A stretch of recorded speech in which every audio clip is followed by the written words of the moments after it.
Happy Hauntings, horror fans, and welcome to this week's episode of Megan's Murder Movies. I'm your host, Megan, and this week we are going to talk about Beetlejuice.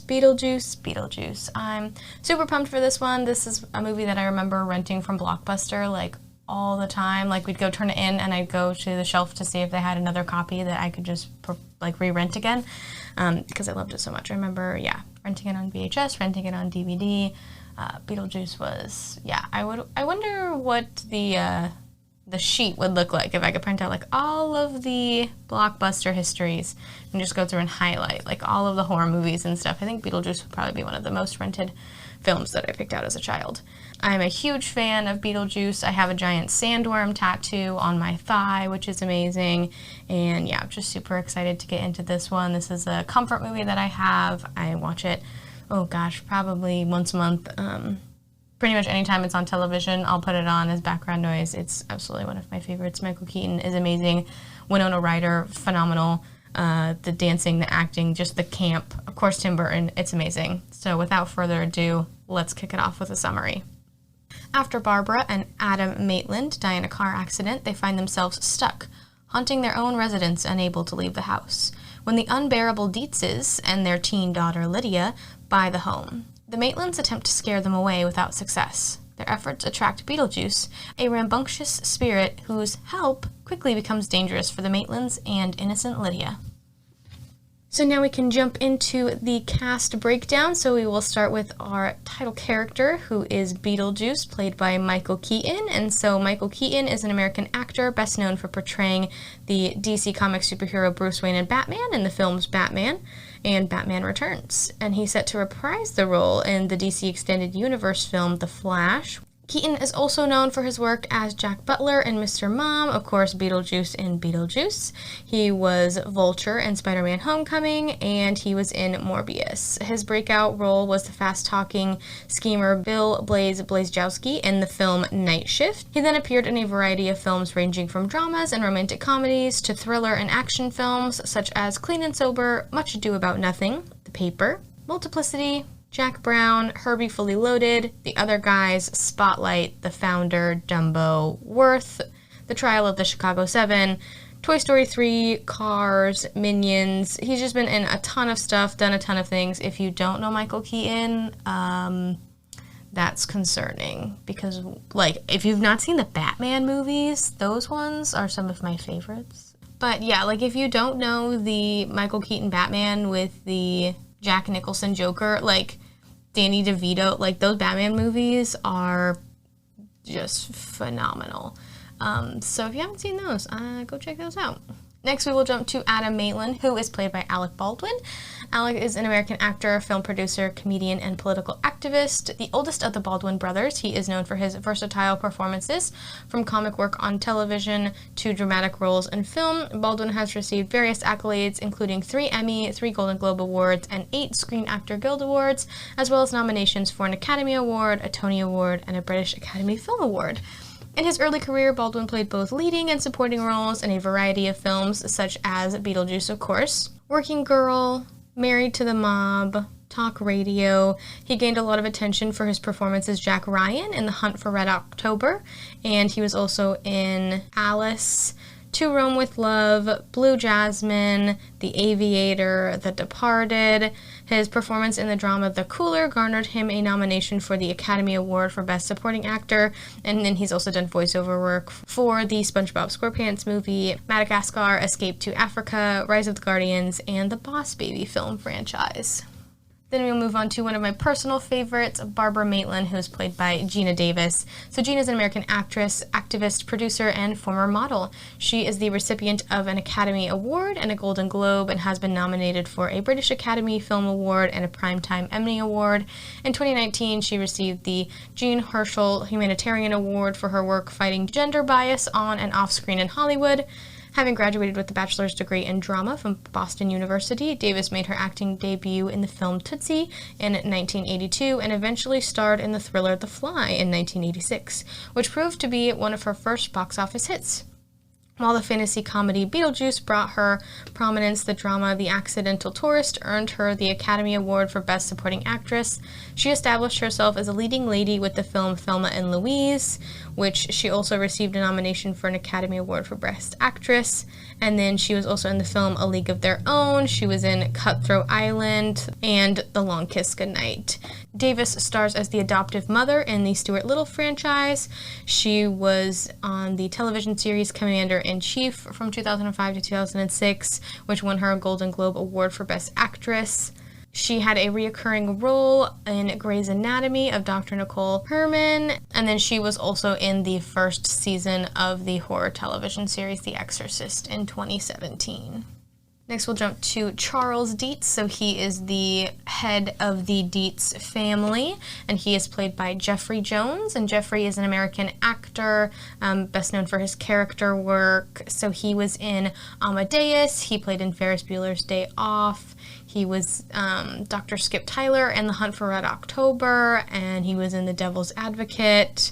He played in Deadwood, the TV show, and Deadwood, the movie. His career started in Guthrie Theater in Minneapolis, Minnesota, and advanced to London and Broadway. In film and television, Jones has had many roles which capitalize on his deadpan portrayal of characters in unusual situations, often to comic effect. He was nominated for a Golden Globe Award for his performance in Amadeus and a Screen Actors Guild Award as part of the ensemble cast of Deadwood. And that's all we're going to say about Jeffrey. I love his character in this, but he is kind of not the best guy. He's had lots of run-ins of trying to solicit minors for like nude photographs, and is like a registered sex offender, and yeah, just not one of my faves.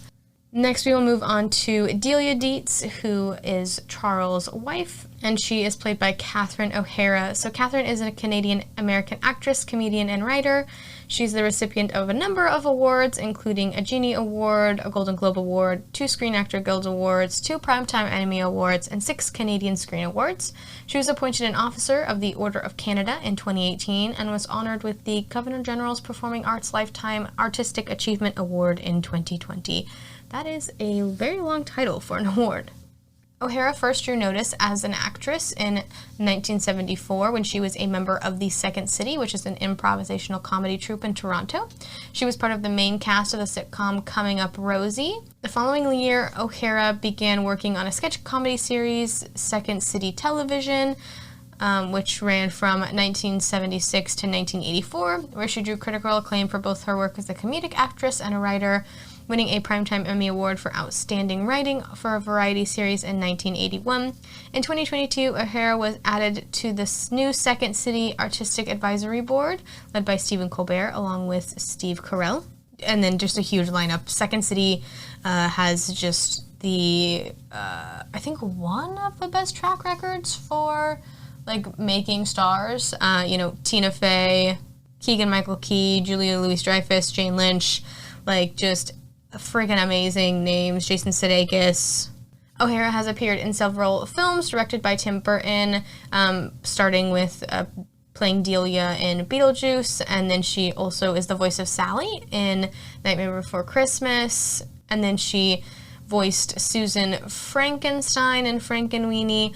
O'Hara has also frequently collaborated with director and writer Christopher Guest, appearing in the mockumentary films Waiting for Guffman, Best in Show, A Mighty Wind, and For Your Consideration. Her performance in For Your Consideration won her a National Board of Review's Best Supporting Actress Award and a nomination for an Independent Spirit Award. In 2000, she won a Genie Award for Best Performance by an Actress in a Leading Role for her work in the crime drama film The Life Before This. And she's also known to audiences for her role as Kate McAllister, the mother of Kevin in Home Alone and Home Alone 2: Lost in New York. And then most people nowadays would probably recognize O'Hara from her work in Schitt's Creek, which she has won 6 consecutive Canadian Screen Awards for Best Leading Actress in a Comedy Series and earned 2 Emmy nomination awards.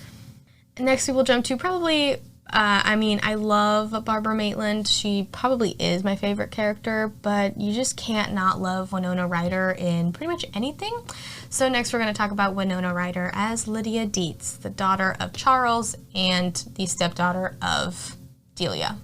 So Winona Ryder is an American actress, originally playing quirky roles in the 90s. She rose to prominence for her more varying roles in productions of diverse genres. She has received various accolades, including a Golden Globe Award, a Screen Actors Guild Award, and nominations for a Grammy Award, 2 Academy Awards, and a BAFTA Award. Her film debut was the film Lucas in 1986, and then she gained a ton of attention when she was in Beetlejuice in 1988. She further rose to prominence with major roles in Heathers, Great Balls of Fire, Mermaids, Edward Scissorhands, and Bram Stoker's Dracula. She garnered critical acclaim and 2 consecutive Academy Award nominations for her portrayals of socialite May Wieland in The Age of Innocence and Jo March in the 5th adaptation of Little Women. Other films during the 90s that she was in were Reality Bites, How to Make an American Quilt, The Crucible, Alien Resurrection, Celebrity, and Girl Interrupted.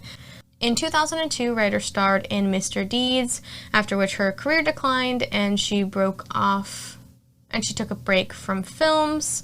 In 2009, she returned in the high-profile film Star Trek, and then she was the lead actress in a television film When Love Is Not Enough, the Lewis Wilson story, and she was also part of the cast of The Black Swan. She also reunited with Burton for Frankenweenie. Since 2016, she has starred as Joyce Byers in the Netflix science fiction horror series Stranger Things, for which she has received Golden Globe and Screen Actor Guild nominations, and then in 2020 she starred in the HBO drama series The Plot Against America, and she has a new horror movie that's coming out. What is it called?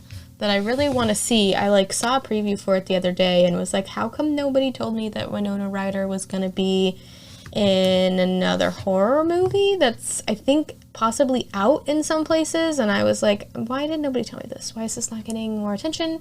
What in the heck? I think it might be called Gone in the Night. What is it? It's called Gone in the Night. And I'm like, how did nobody tell me this? So Gone in the Night is, so she plays this woman named Kath. And so the thing is, when Kath and her boyfriend arrive at a remote cabin in the Redwoods, they find a mysterious younger couple already there. Her boyfriend disappears with the young woman, and Kath becomes obsessed with finding an explanation. And I'm like, this, it sounds really good. I saw, a little teaser for it. It's supposedly out, I think. And I'm like, how did nobody, why did nobody tell me this? Why is this not getting more attention? I need to watch it. It said it was released in theaters July 15th, but I literally had never heard anything about it until I went to see Nope for the second time. It's supposed to be on streaming on August 2nd, so I'm going to need to watch it, but yeah.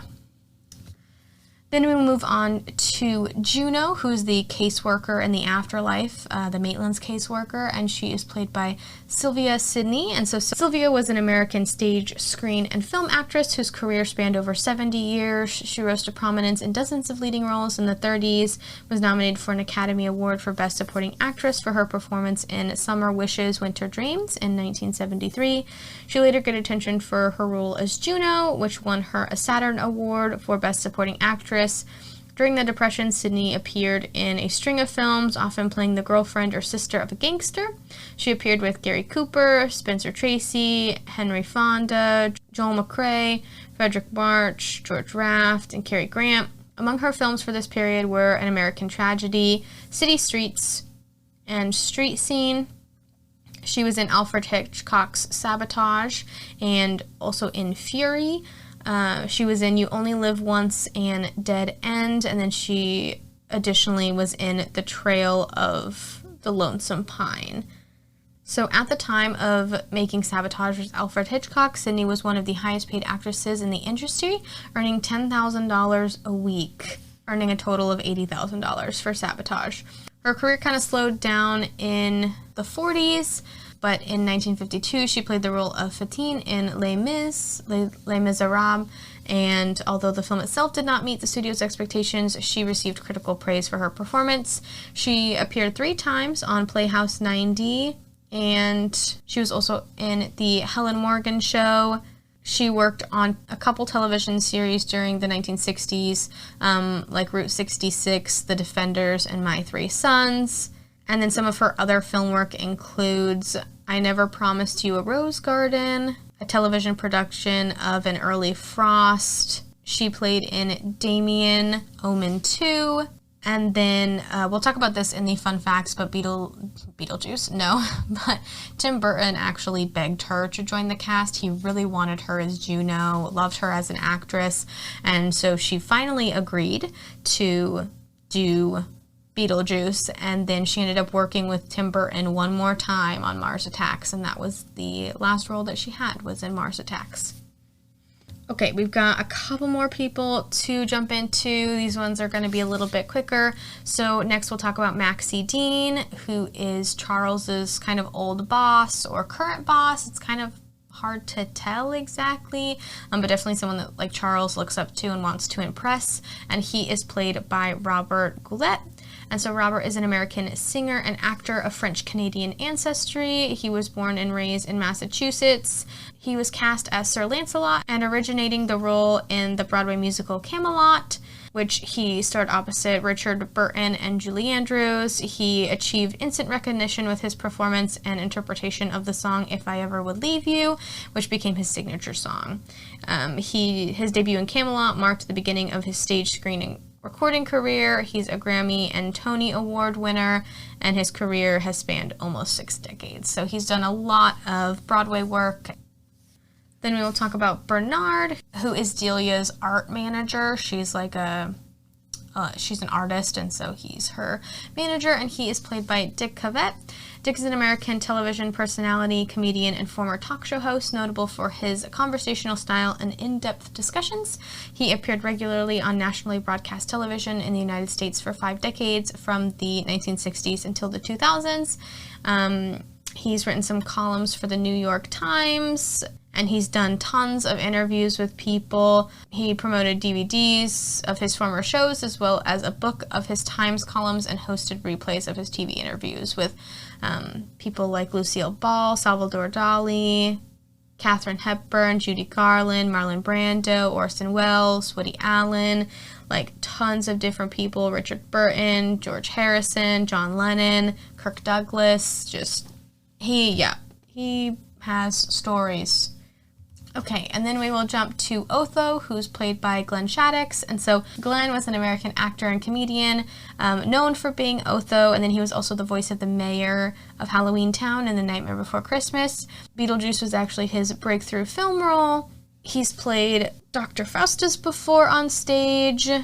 He was also in the 2001 remake of Planet of the Apes. Throughout the 1990s, he had small roles on iconic television shows, including Cheers, Roseanne, and Seinfeld.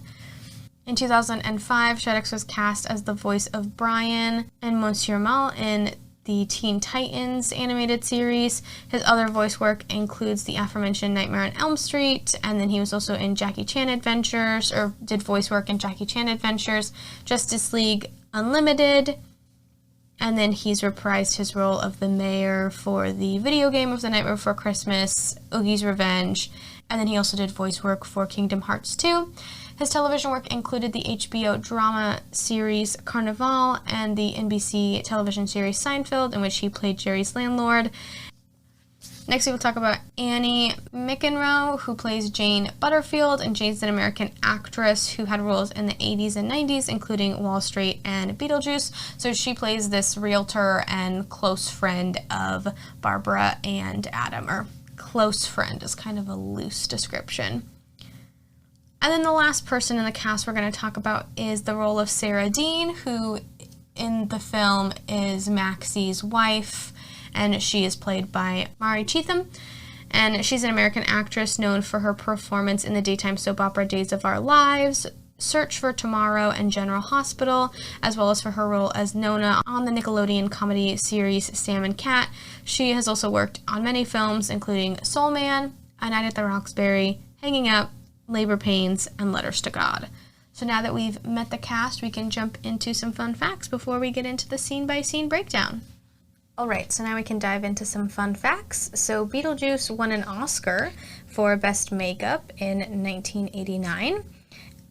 Catherine O'Hara was not the original choice to play Delia Dietz. The role was supposed to go to Angelica Houston, who plays Morticia Addams in The Addams Family, but she had to bow out due to illness, so the role went to Catherine O'Hara. And so then this one I found really interesting because when I was looking up fun facts, this idea I didn't know. And so in the like iconic wedding scene between Lydia and Beetlejuice, which we will talk about in the scene by scene, Lydia is in this huge bright red wedding dress. And I guess there's this old rhyme about wedding dress colors that say, married in red, better off dead, which is very interesting because, of course, Beetlejuice is a ghoul, and Lydia probably would have ended up dying from his shenanigans, I would imagine. And so I had never heard that, like, rhyme before, or, like, that idea that getting married in red was, taboo. I know that the whole idea of marrying in white is the ideal, but I didn't realize that red was so toxic. And so then the name Betelgeuse comes from a star in the constellation Orion. It's the 9th brightest star in the sky. And then while Winona Ryder is, very much known for being Lydia, she was not the first choice for Lydia. Quite a few popular actresses turned down the role of Lydia. Diane Lane, Brooke Shields, Molly Ringwald, and Jennifer Connelly were all up for the role and turned it down. And then after Tim Burton saw Winona Ryder in the film Lucas, he decided to give the part to her. Although Michael Keaton is the title character of Beetlejuice, he does not come on screen until 25 minutes into the film, and he only has a total of 17.5 minutes of screen time for the entire 92-minute runtime of the film. And then, of course, if you are a fan of Beetlejuice, it's a well-known fact that to summon Beetlejuice, you only need to say his name 3 times. But there are parts within the film that also come in threes. It's kind of a common theme that we see. So the Maitlands, specifically Barbara, say the word home 3 times to escape from Beetlejuice.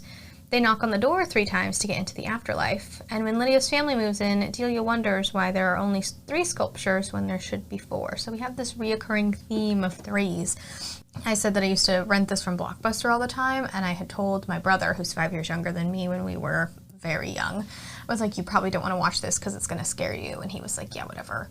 Because he was like 3 or 4 at the time and watched it while I was at school one day, and it scared the crap out of him. And so then me being the rude, mean older sister, anytime he was bothering me, I would go, Beetlejuice, Beetlejuice, and he would run out of the room so that he would get away because he was scared that I was going to say it for a 3rd time, and he didn't want to deal with Beetlejuice because he was scared of him. So not my most shining moment as the wonderful older sister, but we laugh about it now, and he enjoys Beetlejuice. The original script for Beetlejuice included a lot more gruesome violence and portrayed Beetlejuice as kind of this like leather-winged demon character as opposed to like the ghost with the most. His twisted plan for the Dietzes was actually like a lot more intense. He was going to assault them and murder them and kind of do terrible things to Delia and Lydia. And so then they kind of changed gears to the more mischievous side for the final cut and decided to, kind of tone things down and make it a little more campy, a little more lighthearted and more just mischief as opposed to this, terrible murder that they were wanting Beetlejuice to kind of go after. And then ever since the film's release, there have been tons of rumors about a Beetlejuice sequel.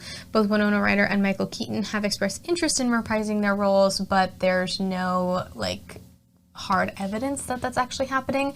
There's this poster that I'm pretty sure is fan-made that circulates every 18 months. It circulates of it's happening, it's finally happening, and it's not. It's the same poster every time of what looks like, part of Winona Ryder's face with her hand up to her lips, kind of in like a hush, motion. And it says Beetlejuice 2, and I've seen that poster, I don't know, probably every 18 months for the last 6 or 7 years. And so, I would love a sequel, but I need some more concrete evidence as opposed to just that poster every couple months of oh my God, it's happening. And it's but is it happening? We'll find out. But that is all that I have for the fun facts. So now we can get into a scene-by-scene breakdown. So we open over a small town while our intro credits roll, and then we see this very large home, not necessarily Gothic style, but just a huge house zooms in kind of on just seeing this house, and then we see this huge spider crawl on the roof. Like, this spider is half the size of the house. Immediately puts the audience on edge, and I love the music in this so much. Danny Elfman, who did the composition for this, is absolutely wonderful and did an amazing job. And so we see this spider on the roof of this house, and then we see this hand pick up the spider, and we realize that the town is actually like a miniature model of the town that two of our main characters live in. So Adam Maitland, picks up the spider, looks at him, and then ends up putting him out the window. Adam is in the attic working on his model of the town that him and his wife live in, and his wife Barbara comes in and gives him a gift since they're doing a nice little staycation. They're talking about, so excited to spend our vacation at home. It's going to be so nice to redo things. She bought him some stuff to work on his model, and he bought her some wallpaper for the guest bedroom that she's going to put up while they're on their little staycation. They seem very much in love, and they sit on the couch in the attic. The phone rings from downstairs, and they have this cute little moment. They're like, oh no, you should get it, and then they like pull each other back down on the couch and give each other a kiss. They seem very loving toward each other, which I think is beautiful. And then they hear a car horn, and it's their friend Jane coming to visit. Barbara and Adam go downstairs, and Barbara talks with Jane while Adam goes into the basement. And Jane comes inside and is trying to convince Barbara that her and Adam should sell their house. She's like, I got an offer from a man in New York who only saw a picture of the house. And Barbara's like, Jane, please don't show people pictures of our home. Like, we're not interested in moving. We want to stay here. And Jane is like, well, this house is too big for you guys. Like, it should go to someone with a family. And the look on Barbara's face, she looks very, very hurt, and we realize, it gets pieced together throughout the film at the beginning that Barbara was pregnant, but that they lost the baby. And we'll talk about those moments when we get there. So she looks really hurt, and Jane goes, no, I didn't mean anything by that, but this house is too big for the two of you. And Barbara kind of shuffles her out of the house and is like, we just really want to have a nice relaxing staycation. We'll talk to you later, come back in 2 weeks, basically.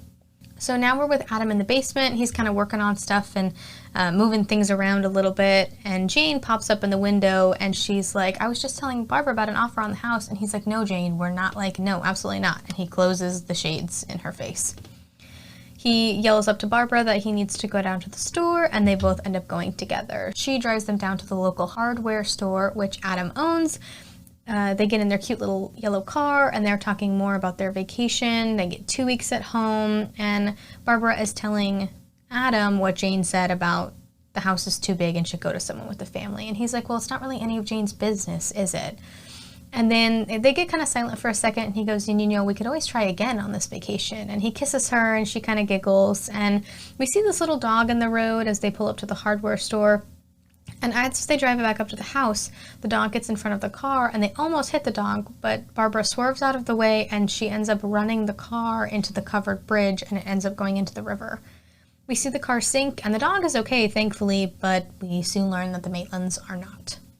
Now it's evening, and we're back in the house, but we're not with the Maitlands. We see a fire start in their fireplace, and they walk inside, and they're covered head to toe in water, soaking wet. They warm up by the fire, and everything feels very ominous. Adam is confused. He's not sure how they got back up to the house. He leaves to go back to the bridge to retrace their steps, but now he's in what looks like another planet, because it is. He's on Saturn, which we learn is, kind of the parameters of which your spirit is confined to. If you try to leave that, you get transported to Saturn, and there's all these sandworms, and it's really scary, and if you read the handbook, it's all in there, but it doesn't make any sense. So Barbara ends up pulling Adam back into the house and says that he was gone for 2 hours, but it really only seemed like a few seconds. She drags him to the mirror in front of the fireplace, and neither of them have reflections. And then she shows him the handbook. And she just kind of turns around, and she's like, so there's that, us not having reflections, and then there's this, and she points to the book. And he picks it up, and it says, Handbook for the Recently Deceased. But he reads it as Handbook for the Recently Diseased. And Barbara goes, deceased. And then he says, deceased, and then we get this, lovely minor chord. So it just feels really spooky. It's amazing. And then Barbara looks at Adam and goes, I don't think we survived the crash.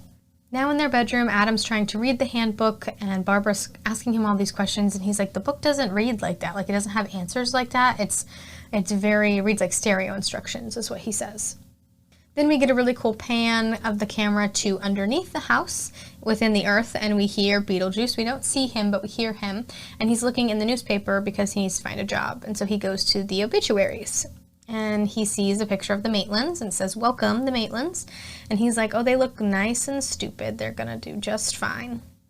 Adam and Barbara are trying to live somewhat normal lives. Adam's working on the model in the attic and trying to figure out where he's going to put their gravestones, which I think is great. And Barbara's cleaning, but she's upset that she can't clean properly because the vacuum is out in the garage and they can't leave the house.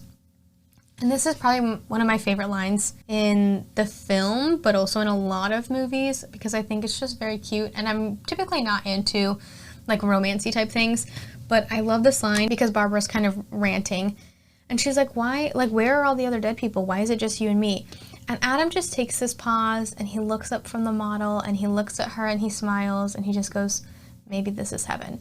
And it's just so pure and beautiful, and it's one of my favorite lines. It's very cheesy, and I normally hate stuff like that, but it gets me every single time because it's like, damn, that's what you want. Like, that's what you hope is out there, that you're going to be with that person and they're still going to want to be with you after they die forever. Just the two of you. Like, I just think it's very sweet. So then we see Jane come by the house after the funeral to just kind of look at the house, and then she ends up leaving.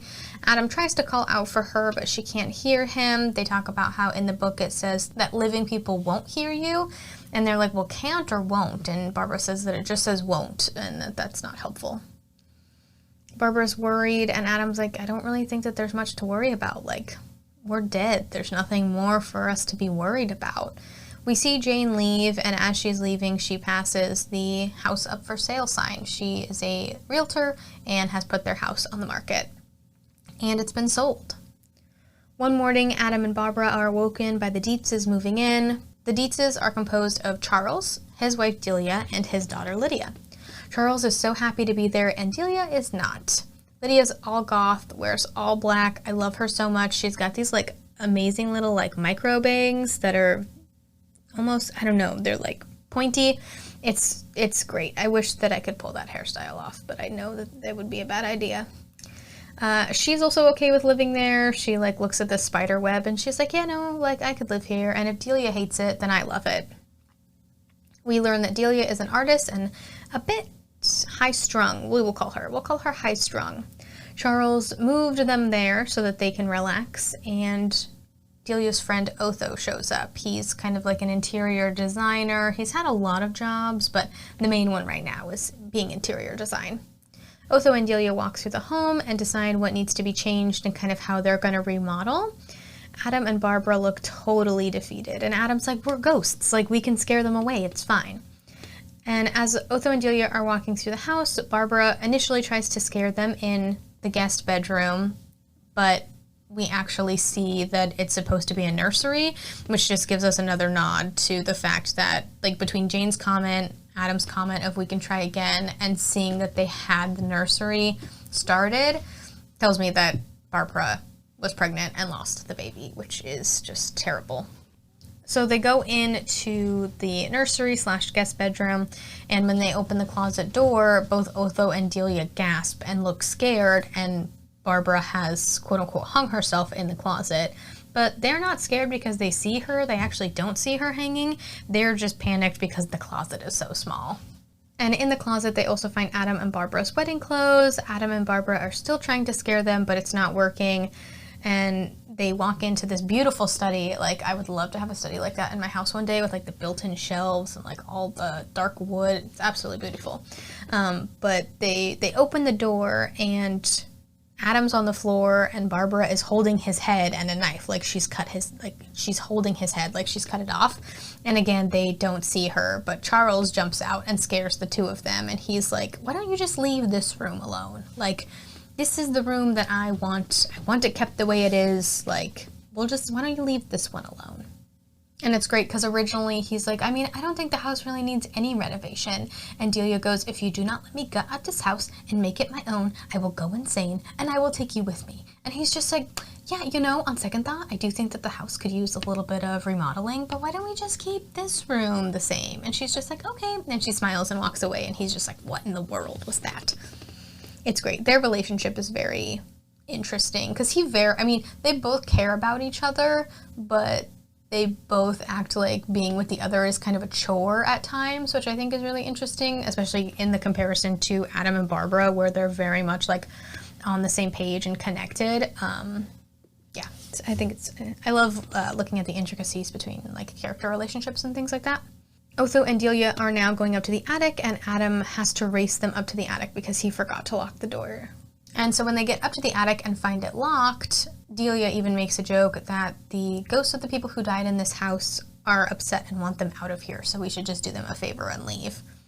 Now we see Charles in the study trying to relax. Adam and Barbara are talking, and Barbara's over it. She's like, I'm gonna leave. I'm just done. And she walks out of the house. She's now on Saturn along with Adam, but they ended up being separated. We see this lovely sandworm start making its way toward Barbara, and she ends up finding Adam, and they run back to the house just in time for the sandworm not to get them. The Dietzes are having dinner, and Charles says they can build Lydia a dark room in the basement, and we get the iconic line of Lydia going, "My whole life is a dark room." And then we can really tell that Lydia and Delia don't get along much in this, because after she says that, Delia makes the comment, so you were miserable in New York, and now you're going to be miserable out here in the sticks. Like, very kind of condescending. It's very clear that they don't have a solid stepmother-stepdaughter relationship. And next they're talking about the movers are going to come and move things out of the house, so they need to decide what stays and what goes from Adam and Barbara's things.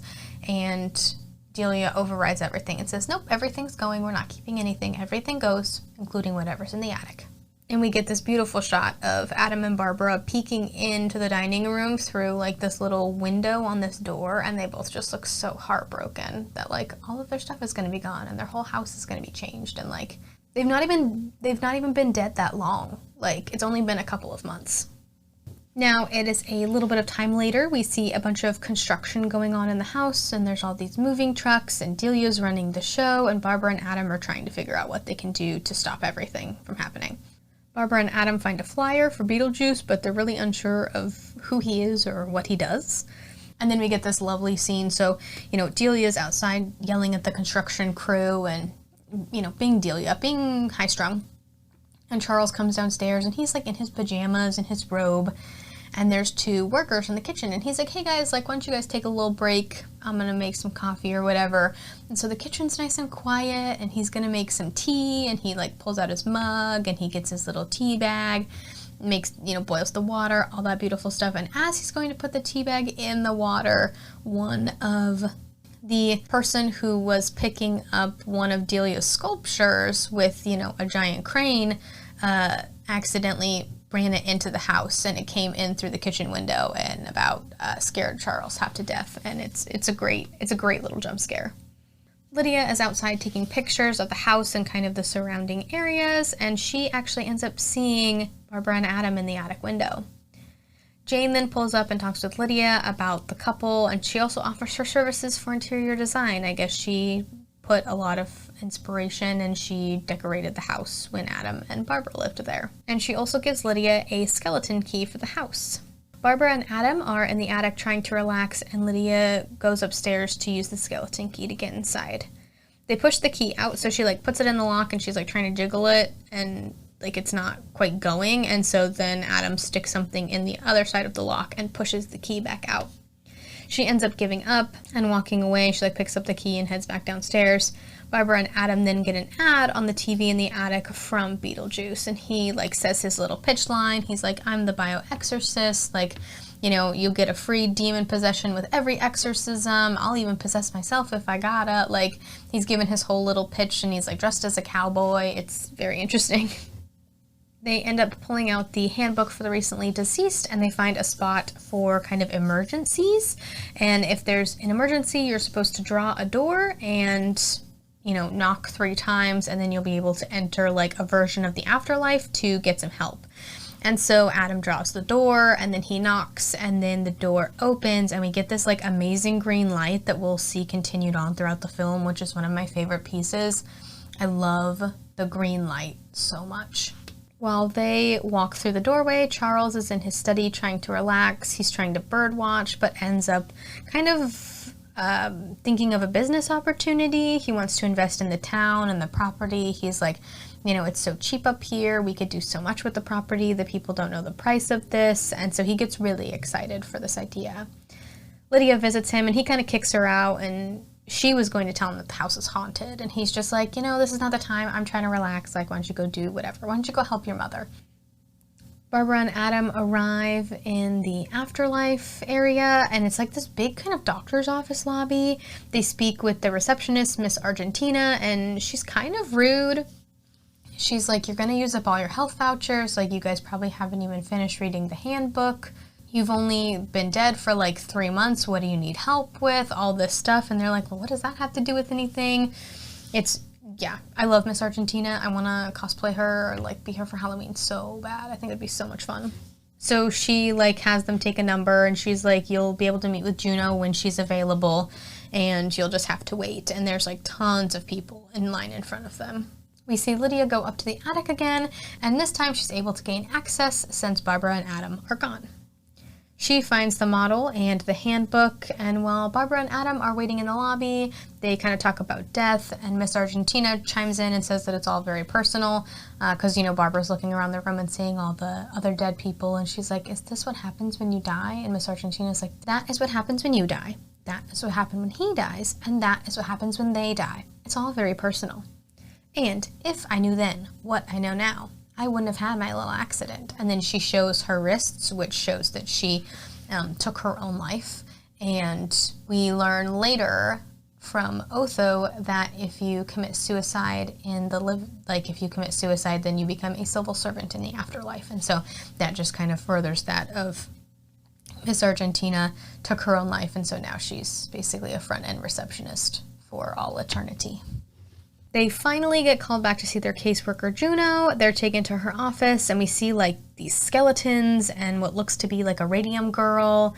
And there's this guy who's been run over. There's this, like, beautifully Tim Burton done, like, crazy hallway where the floor is all warped, and it's, like, this black and white checkered. The doorways are phenomenal. I love that hallway so much. They pass a room. Barbara and Adam pass the Lost Souls room, which a janitor in the hallway tells them that it's where exorcised ghosts go, and so it's like death for the dead, because they're basically just going to be trapped there forever. They walk through the door that they were told to go through, and they're back in their home. But it's all been remodeled. It looks nothing like they had it, and they've been gone for 3 months. Juno shows up and she speaks with them. She says that she can't help them. She says they can get the Dietzes out on their own, and they just need to do that. They bring up Beetlejuice, and she's like, no, don't say his name. He's not to be trusted. He doesn't work well with others. Juno's character is absolutely amazing. And she tells them that he's been hanging around the graveyard in the model, and she suggests that they remove the Dietzes themselves, and then she disappears. And it's great because the whole time she's like smoking the cigarette, and she's got like a slash in her throat. So it's like, I don't know what happened to her character, if her throat was slashed or whatever, but there's a slash in her throat. So every time she smokes, that's where the smoke comes out, is through like this cut in her throat. It's great. And so she disappears, and like she takes a puff on her cigarette, and then like all the smoke comes out of her throat, and then she's just gone. It's 10 out of 10. All right, so now Barbara and Adam are convinced that they can get the Dietzes out of their house themselves. They just need to keep it simple, be ghosts, and do what ghosts do, frighten people away. We get this really cool fly POV, like the insect, like a fly, when Barbara and Adam come back into the attic and they decide that they're going to move forward with their plan. And so the fly kind of flies through the model, and it lands in the graveyard, and Beetlejuice convinces the fly to come over to him, and he eats the fly. I think this part, when I was a child, probably scared me the most. It just kind of like gave me the creeps, because you can hear the little fly being like, help me, and you're like, oh my god, like, it's just a fly, but also the crunching sounds. And it's a good scene. I think that, to me, that's probably the scariest scene in the movie, is the fly being eaten. We don't even see it, we just hear it, but the noises are top notch. Now, Charles is talking to his old boss, Maxie Dean, on the phone about his idea, and Maxie's like, yeah, like, maybe we'll come up, like, but definitely he really has no intention of actually coming up to visit and see the town. Once Charles gets off the phone, he starts hearing moaning in the hallway, and when he opens his door, he's in the study, when he opens the study door, he sees a sheet ghost, so a ghost dressed in a sheet.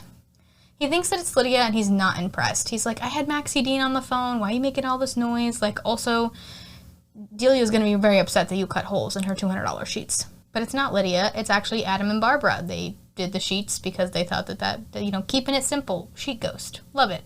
Not quite super scary, though.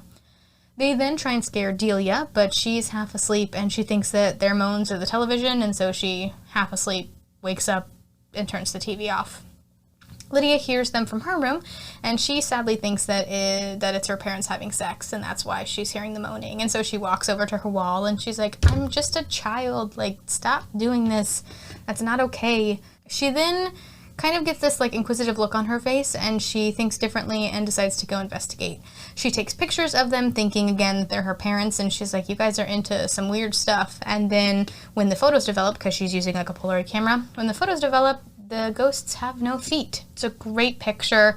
I've seen this tattooed many times of the no feet Polaroid, and there's a lot of Beetlejuice tattoos that I've seen that I would definitely get. Barbara and Adam decide to take the sheets off, and Lydia can see them, actually them, not just the sheets. And she's very unimpressed. She's like, you guys aren't even that gross or creepy crawly. You guys just look very normal. But she's the only one that can see them.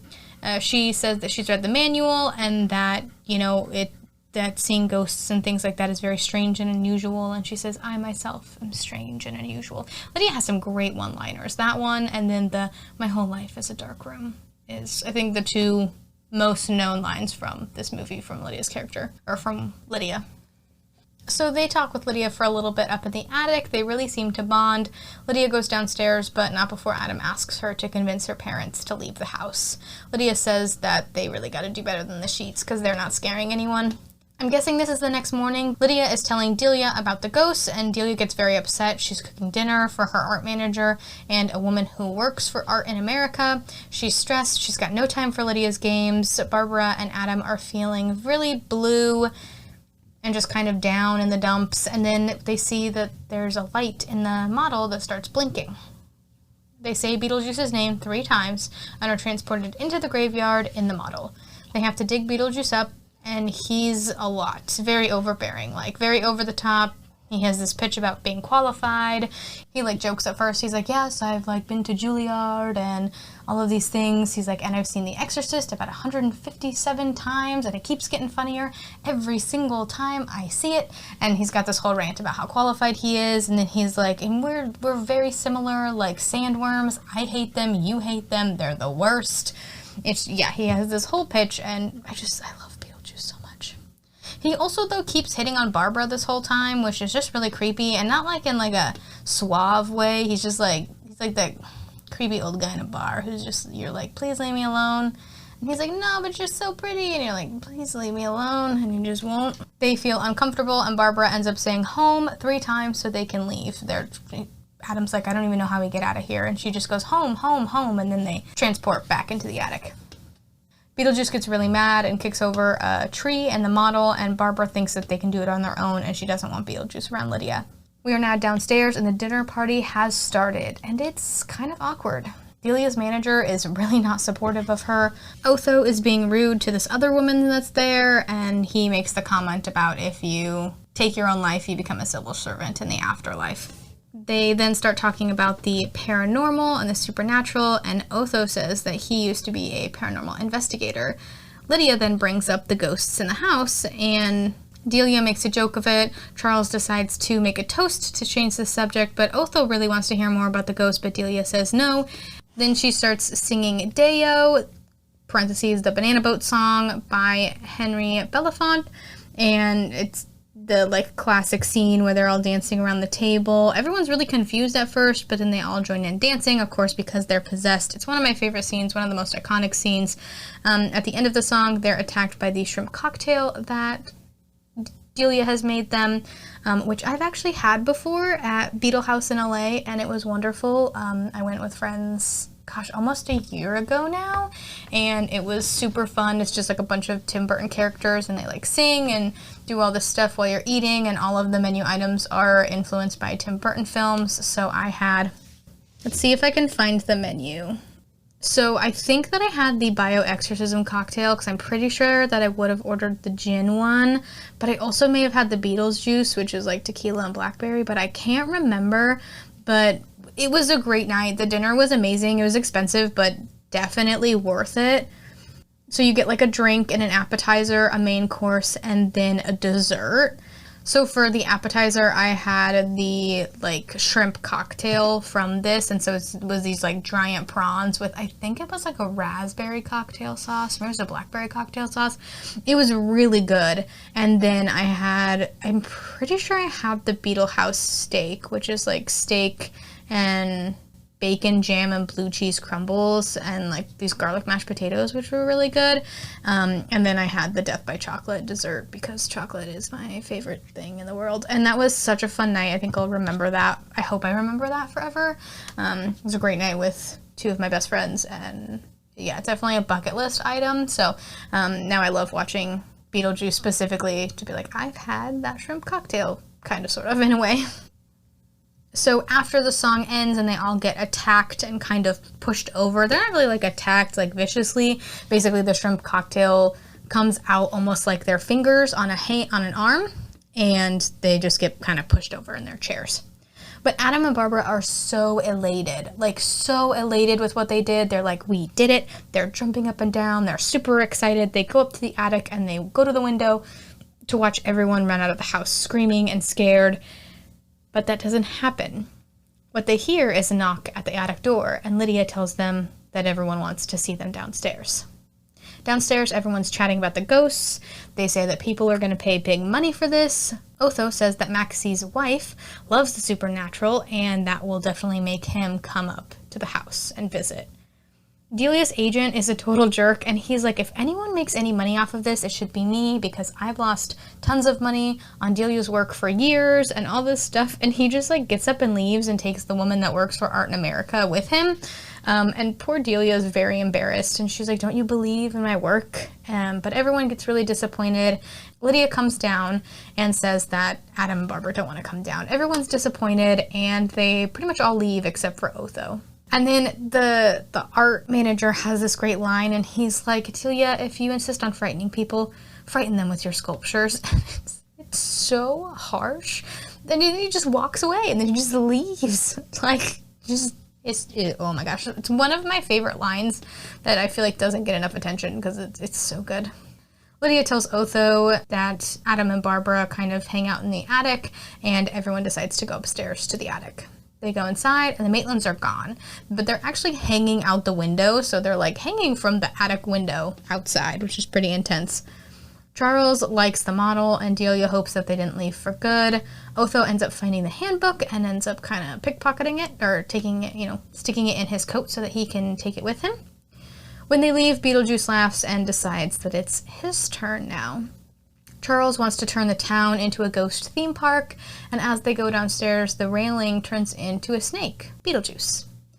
It pushes Otho down the stairs and then grabs Charles by the leg and drops him from the second story to the first story. Like, pretty intense. He then goes after Lydia, and Barbara stops him just in time. She comes down the stairs and says, Beetlejuice, Beetlejuice, Beetlejuice, and he basically disappears back to the model. Lydia then gets really upset because she's scared, obviously, and runs to her room. Barbara and Adam are talking about Beetlejuice, and Barbara yells at him. Beetlejuice is mad, and he yells back. He's like, I'm a professional. I was in the middle of working. Like, you interrupted me. And she's like, someone could have really gotten hurt. Like, that is not what we agreed to. And Beetlejuice gets upset, and then he, like, materializes this strip club in the model and goes to hang out there, which is where we get the lovely Dante's Inferno room, which they have featured at the Beetle House in LA. They have one in LA and one in New York. I'd like to go to the New York one as well, but the LA one was pretty great. Adam and Barbara are transported to Juno's office, and she's got like all of these football players in her office. It's such a funny line. So apparently, like, the backstory with that is they were on a bus, and I'm guessing a bus, and they were all in like a bus crash, but the coach survived and the players didn't, and so the players are all referring to Juno as their coach, and she's just not having any of it. She's like, I'm not your coach. Stop asking me stupid questions. Like, what's going on? She yells at Adam and Barbara and tells them they need to get Beetlejuice out. Otho has the handbook, and they allowed themselves to be photographed. 3 strikes. They need to make this right. And Rule number 1, never trust the living.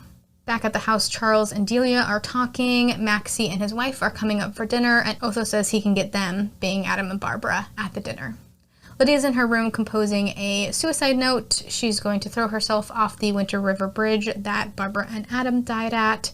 Back in Juno's office, she wants to see how Adam and Barbara are going to get them out, and they do these amazing transformations.